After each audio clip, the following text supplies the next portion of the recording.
안녕하세요.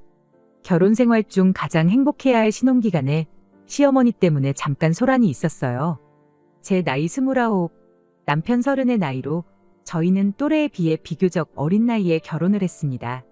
취직 준비를 위해 등록했던 학원에서 서로를 처음 만났고 그렇게 같이 공부하다 남편이 먼저 취직을 하게 되면서 연애를 시작했지요. 취직은 남편이 저보다 1년 빨랐고요. 그리고 그 다음 해에 제가 취직에 성공했고 그렇게 제가 직장 생활을 1년 정도 하던 중 남편이 먼저 결혼 이야기를 꺼내왔어요. 자기도 이렇게 빨리 결혼 생각을 하게 될 줄 몰랐다고, 다만 한 가지 확실한 건 무슨 이유로든 간에 저를 놓치게 되면 평생을 후회할 것 같다면서요. 하지만 두 사람 다 직장 생활을 시작한 지 얼마 되지 않았던 만큼 모아놓은 돈이 여유로운 상황은 아니었습니다.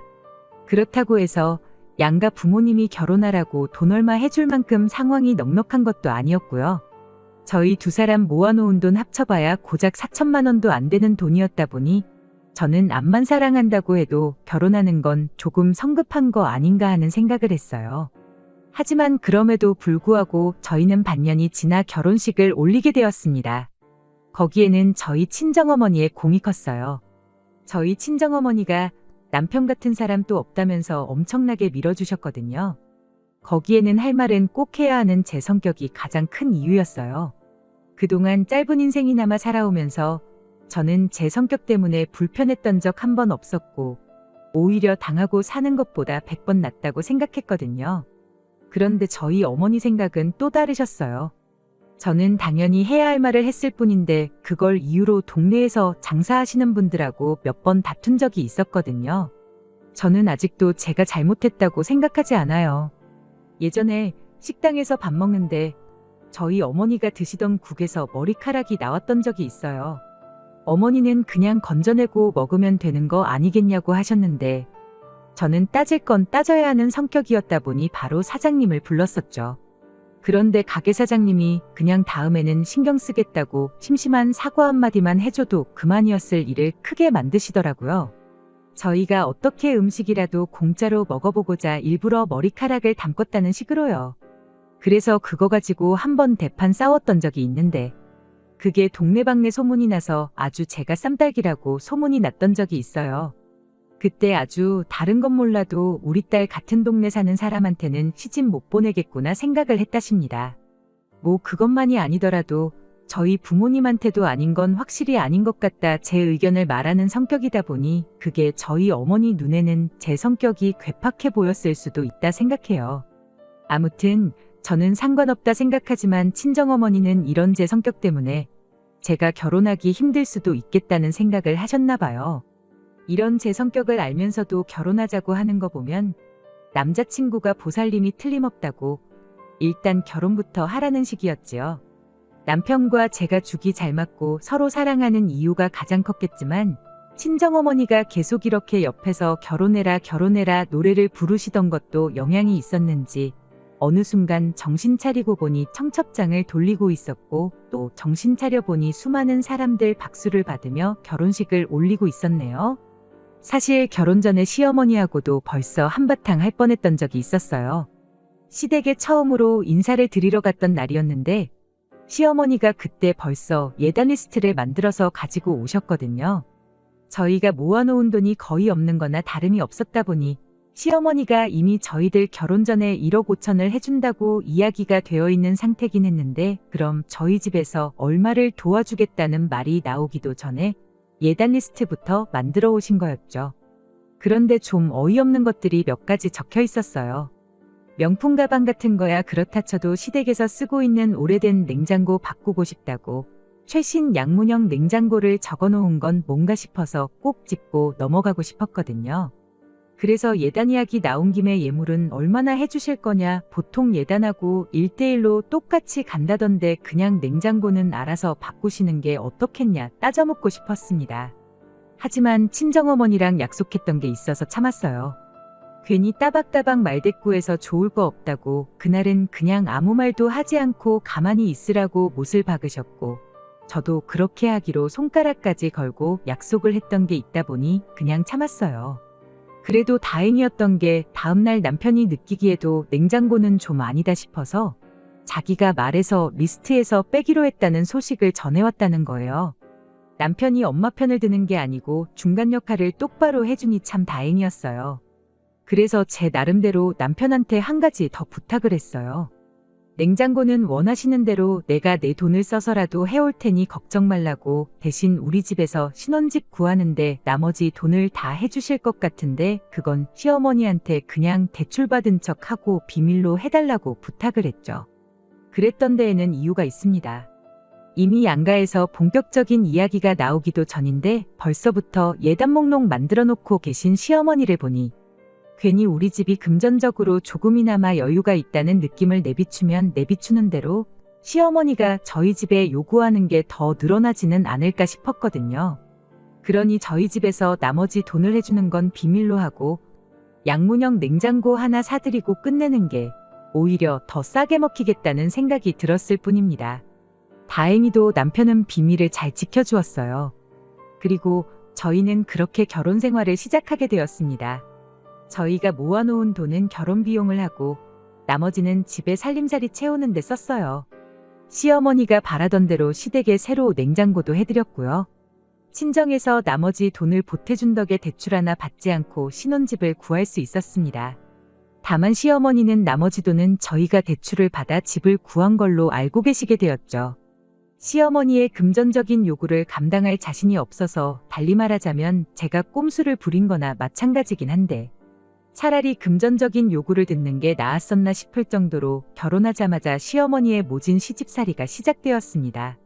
정확히 저를 괴롭히셨다기보단 제가 시댁에 얼마나 충성을 다하는지 그 모습을 보고 싶으셨던 것 같아요.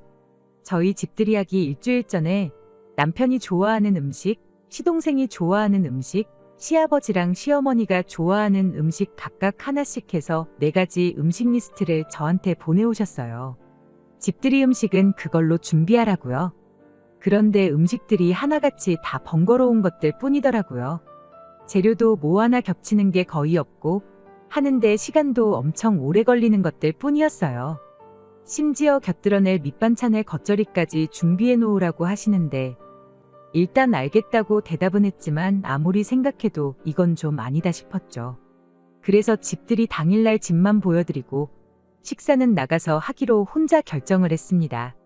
그날 해놓으라는 음식 그 어느 것 하나 준비 안 해놓은 걸 알게 된 시어머니 표정이 아직도 눈에 선하네요.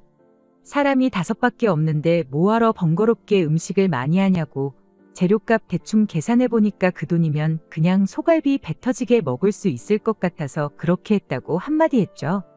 시아버지도 시동생도 당연히 소갈비가 더 좋다면서 제 편을 들어줬어요. 시어머니만 혼자 기분 나쁜 티를 팍팍 내고 계셨죠.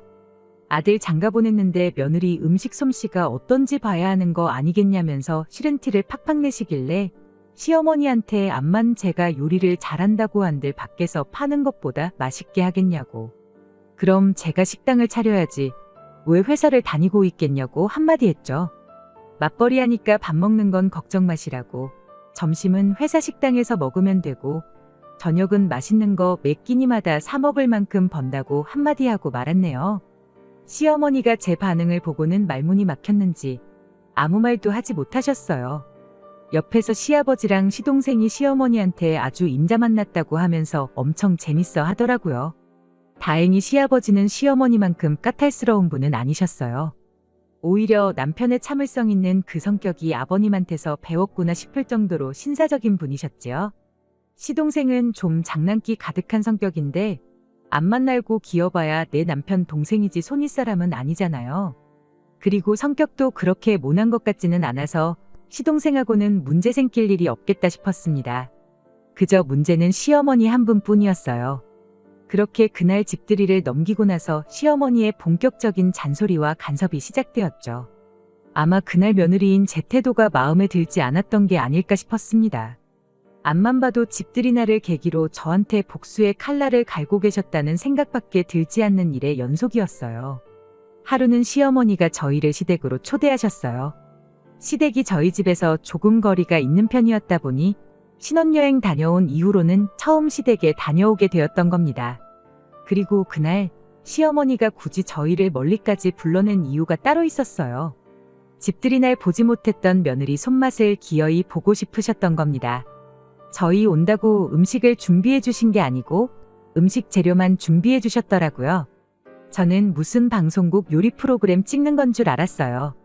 냉장고에 있는 재료를 선택해서 음식들 이거랑 저거랑 해놓으라고 미션까지 받으니 더더욱이 제가 무슨 시댁에 초대를 받아서 간 건지 요리 예능을 찍으러 간 건지 싶었습니다.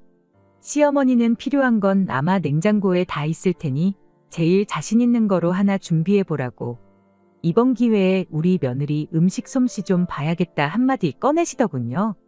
시동생은 그저 이 상황이 재미있다는 식으로 구경하고 있고 시아버지는 설마 어머님이 저럴 줄은 몰랐다는 듯이 조금 쪽팔리다는 표정을 짓고 계셨지요. 남편도 미안했는지 자기가 도와주겠다며 주방으로 따라 들어왔는데 시어머니가 당신이 며느리 손맛 보고 싶다고 했지 아들 손맛 보겠다고 한 거 아니라며 냉큼 거실로 남편을 부르더라고요. 남편이 미안해 죽겠다는 표정으로 저를 바라보길래 남편한테 걱정 말라고 한마디 하고 자신있게 주방으로 들어갔어요. 마침 적당한 게 있길래 곧바로 두 팔 걷고 준비를 시작했죠. 음식 준비 다 끝나자마자 거실에 모여있던 가족들한테 준비 끝났으니 전부 다 오시라고 불렀어요.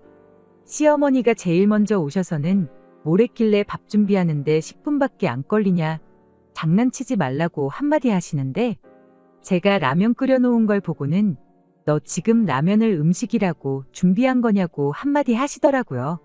시어머니한테 제일 자신 있는 거로 하나 해보라지 않으셨냐고 괜히 재료 아깝게 할 줄도 모르는 거 하는 것보다 확실하게 맛있는 라면이 제일 좋은 거 아니겠냐고 한 말씀 드렸어요.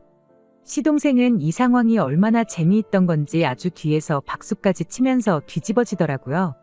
시아버지가 라면 드시면서 며느리가 아주 라면물을 잘 맞춘다고 시어머니는 라면이 2개만 넘어가면 아주 한강라면을 끓여놓는다시며 단번에도 라면 먹고 싶으면 며느리한테 끓여달라고 해야겠다고 얼어붙은 분위기를 녹여주셨어요. 모두가 화기애애한 가운데 오직 시어머니만이 그 자리에서 도끼눈을 하고 불편한 기색을 숨기지 않으셨지요. 아무튼 그렇게 그날도 어떻게 잘 넘겼구나 싶었는데 며칠 지나지 않아서 시어머니가 저희 집에 연락도 없이 짐을 싸들고 찾아오셨습니다. 무슨 일로 오셨냐고 했더니 며느리가 음식이라고는 라면밖에 못 끓이는 것 같아서 몸소 음식 좀 가르쳐 주려고 오셨다는 거예요. 우리 아들 뼈 빠지게 일하고 집에 와서 든든히 먹어도 모자랄 판에 라면을 밥이라고 먹일 수 없지 않겠냐시면서요. 음식하는 거 가르쳐 주시는 건 가르쳐 주시는 건데 이 짐은 다 무엇냐 했더니 거리가 먼데 당신이 번거롭게 오며 가며 해야겠냐고 당분간 저희 집에 머무를 계획이라는 말을 아무렇지도 않게 꺼내오셨어요. 당연히 저는 물론이고 남편하고도 그 누구하고도 이야기가 되지 않은 상황이었습니다. 그래서 시어머니한테 곧바로 말했죠. 그래도 이렇게 연락도 없이 이러시는 건 좀 아닌 것 같다고요. 그랬더니 시어머니가 너는 맨날 왜 하는 소리마다 말대꾸를 하냐고 며느리가 고분고분한 맛이 좀 있어야지. 이참에 예의범절도 좀 가르쳐줘야겠다며 끝까지 저희 집에 머물겠다고 하시는 거 아니겠나요? 그래서 제가 바로 말했어요. 맞벌이 하는데 음식을 저만 해야 하는 법이 있는 건 아니지 않냐고. 정음식을 가르쳐 주셔야겠으면 한동안 남편 시댁으로 보낼 테니 남편한테 직접 가르쳐 주시라고 했어요. 그랬더니 시어머니가 곧바로 태도를 달리하시고는 저한테 역정을 내면서 누구 보고 나가라 마냐 하는 거냐며 당신은 그럼 이 집에 지내면서 아들 챙겨줄 테니 나갈 거면 너 혼자 나가라고 소리를 고래고래 지르시더군요. 시어머니한테 이 집은 저희 집인데 왜 저만 나가야 되냐고 그건 좀 아닌 것 같다고. 정 그러면 저도 친정에 가 있을 테니 아드님 데려가셔서 음식하는 거 가르쳐 주시라고 그러면 공평하지 않냐고 한마디 했습니다. 그랬더니 시어머니가 너는 어른이 하는 말에 꼬박꼬박 말대꾸냐면서 한마디 하시고는 이 집이 왜 너네 집이냐고 아들 살라고 내 돈으로 해준 집이니 내 집이나 마찬가지라고 한마디 하시는 겁니다. 소유권을 주장하려면 남은 대출 다 갚고 그때 말을 꺼내라고 하는 소리나 마찬가지였죠. 그때 제가 큰 실수를 했구나 싶고 후회가 몰려왔어요. 시어머니한테 친정에서 돈 해준다는 걸 숨길 게 아니라 차라리 결혼 전에 시어머니랑 싸울 땐 싸우더라도 우리 집에서도 돈을 해주니 예단 예물 이런 거 바라지도 마시라 했었어야 했구나 싶더라고요. 그러던 중 타이밍 좋게 남편이 퇴근해서 집에 돌아왔습니다. 시어머니가 집에 와 계신 것부터 시어머니 표정이 안 좋은 것까지 보고는 상황이 좋은 상황임은 아니겠구나 단번에 눈치챈 남편이 먼저 시어머니로부터 제 앞을 막아서고는 무슨 일로 오셨느냐 한마디 묻더군요. 어머님은 당연히 아들이 당신 편을 들어주겠다고 생각하셨던 건지 어른도 몰라보고 말대꾸만 하는 며느리 버르장머리를 고쳐놓으러 왔다고 강한 어조로 한마디 하셨어요. 남편은 그 말만 듣고 무슨 일인지 어떻게 아느냐며 상황 좀 제대로 이야기해달라 다시 말을 꺼냈고요. 시어머니는 몸만 덩그러니 시집 온 며느리한테 인생교육 시켜주려고 그런다면서 남편 오기 전에 저랑 나눈 이야기들을 다시 한번 읊으시고는 저를 이 집에서 내쫓아버릴 생각이다 한마디 하셨어요. 그 말을 들은 남편이 알겠다고 대답을 하고는 조용히 창고에 가서 가방을 하나 꺼내오더군요. 그러더니 주섬주섬 자기 짐을 챙기기 시작했어요. 시어머니가 그런 남편의 행동을 보더니 얘를 내쫓는다고 했는데 왜 네가 짐을 싸냐며 한마디 하셨고요. 남편은 시어머니께 사실 처가에서 집 살 때 돈을 해주셨다고 어머니 말대로라면 이 집에 돈 한 푼 안 내고 살고 있는 건 다른 사람이 아니라 바로 자기 자신이라며 집을 나가도 자기가 나가는 게 맞는 거 아니냐고 한마디 했어요. 몰랐던 사실을 알게 된 시어머니 표정이 단번에 굳기 시작했죠. 그리고 그 순간을 놓치지 않고 제가 한마디 꺼냈습니다. 당신이 나가면 나랑 어머님이랑 둘이서 이 집에 살아야 되는 거냐고. 그러긴 싫다고. 늦지 않게 우리 집에서 해준 돈만 돌려주면 내가 이 집에서 나가겠다고요. 그리고 바로 다음 날 시어머니가 저희 집 근처까지 오셔서 저희 좀 보자고 연락을 해오셨어요. 전날처럼 저희 집에 그냥 쳐들어오시는 게 아니고 근처까지 오셔서 연락하시는 걸 보니 저희한테 사과하시려고 오셨다는 걸 대번에 눈치챘습니다. 그래서 자리에 나가자마자 제가 먼저 시어머니한테 죄송하다고 사과를 드렸어요. 제가 사소한 다툼 피해보려고 했다가 일만 더 키운 것 같다고 저희 집에서 돈 해줬던 걸 숨긴 거 정말 죄송하다고요. 안 그래도 친정부모님한테 숨길 걸 숨겼어야지 하고 한 소리 들었다고. 어떻게 연락드려야 하나 고민하다가 또 어머님이 먼저 저희한테 연락하시게 만들었다고. 정말 죄송하고 쥐구멍이 있으면 숨고 싶다고 최대한 어머님 자존심 상하시지 않게 조심해서 사과를 드렸습니다. 시어머니는 제가 먼저 죄송하다고 나올 줄은 생각도 못 하셨었나 봐요. 이내 제 뜻을 눈치채신 건지 시어머니도 저한테 미안했다고 한마디 해주시더군요. 안 그래도 시아버지한테 왜 멀쩡히 잘 지내고 있는 애들을 갈라서게 만들지 못해서 안달이냐며 한 소리 들으셨다면서 당신도 시어머니가 된 게 처음이다 보니 아들 생각만 하고 며느리 생각은 하지 못해 큰 실수를 했다시면서 말이죠. 지난 일은 다 잊고 한 가족으로서 앞으로 잘해보자고 하시는데 제 잘못도 크다 보니 그 순간만큼은 죄송스러워서 눈물이 다 나더군요. 그렇게 시어머니하고는 좋게 잘 풀었습니다. 그 이후로 시어머니하고 그 어떤 사건 사고도 없었고 오히려 전에 없이 잘 지내고 있어요. 우스갯소리로 이렇게 좋은 며느리를 왜 못 잡아먹어서 안달이었는지 모르겠다시면서 어떤 때는 저희 친정어머니보다 저를 더 챙겨주실 때가 많습니다. 잠깐 안 좋은 순간이 있었지만 좋은 시부모님 만난 것 같아요. 저도 중요한 순간에 제 고집만 부리지 않고 시어머니께 사과드린 게 정말 잘한 일이구나 싶어요. 행여나 시어머니가 다시 저를 안 좋게 대하신다 하여도 그 부분도 걱정이 없습니다. 그 어떤 순간에도 제 편을 들어주는 남편이 든든하게 버텨주고 있으니까요.